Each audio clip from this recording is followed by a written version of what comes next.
All right. Thank you very much, Logan. Joining us now to discuss a little further is Texas Congressman Pat Fallon. Thank you very much for joining us, Congressman. We just heard the exchange there in Logan's piece between Secretary Mayorkas and the Border Patrol agents, where he says, look, I know that you don't like the policies under this administration, but let's try to work within that framework. I'd also like to get your reaction to another part of the exchange where border agents are confronting Mayorkas. Listen to this, or their chief. We stay focused. We continue to do the job and the mission that we signed up for. Right? We all signed up for it. We all raised our hand. It's kind of hard to say that. To defend the Constitution, not the... It's not hard to say it. It may be hard for you to say it, but I've been doing this for 31 years. It's not hard for me to say it. Every day I wake up and I'm committed to this organization, and I'm committed to each one of y'all. We say the same thing, but it seems like the policy's not. But then you keep releasing criminal Because aliens in the country. you're getting bogged down in the policies and the politics. You can't say illegal alien. What's that? You can't even say that. That's why Chief Scott left. You just said it. You can't Is say anything going to happen to you? So your comments on what's going on. Clearly, Border Patrol agents frustrated with the lack of support that they're getting.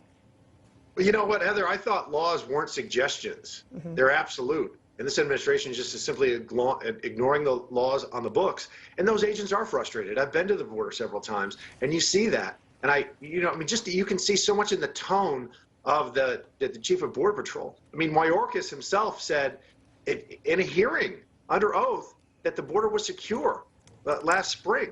And then he was caught on a hot mic a few months later saying that it was chaos and a catastrophe. So which is it?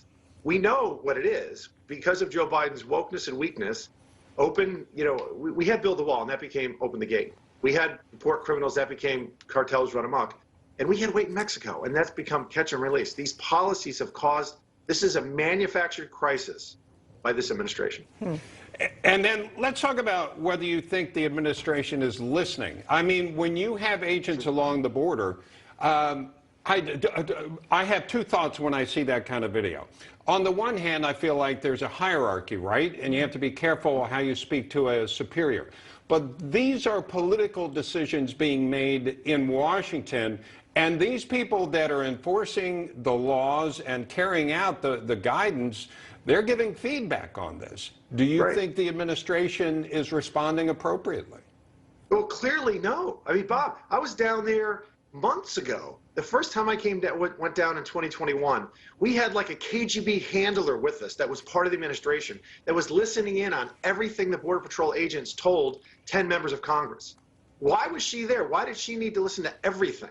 She was writing it down. It was an intimidation factor. So we had to have one member distract her while others talked to the Border Patrol agents. And they said, yes, we're afraid of what she's writing down. She's reporting back to her superiors. That wasn't, and she said no cameras.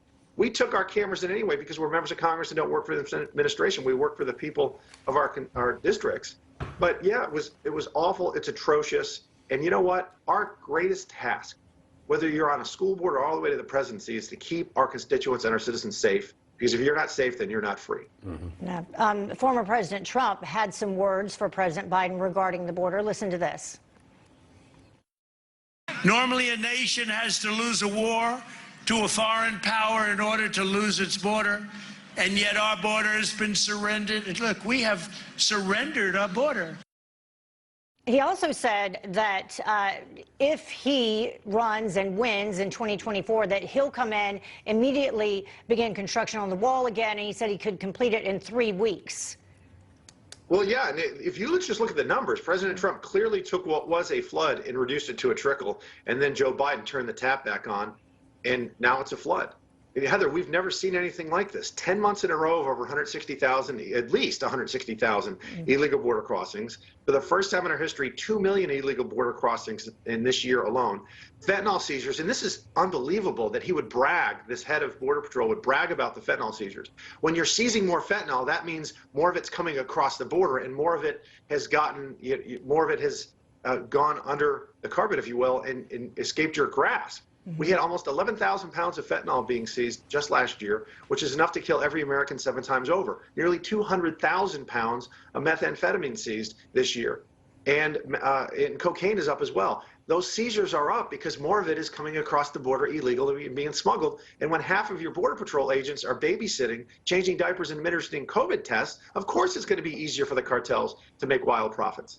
Yeah, they weren't trained to do that stuff. I know you were in the Air Force and you're trained to do certain things. You were also, as I understand it, on a national championship football team.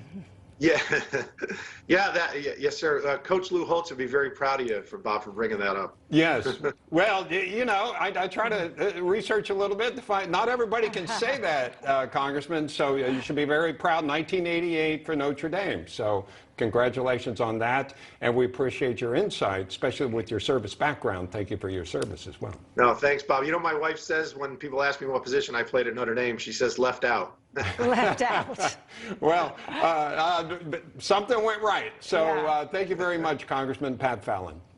Thanks, y'all. God bless. Thanks.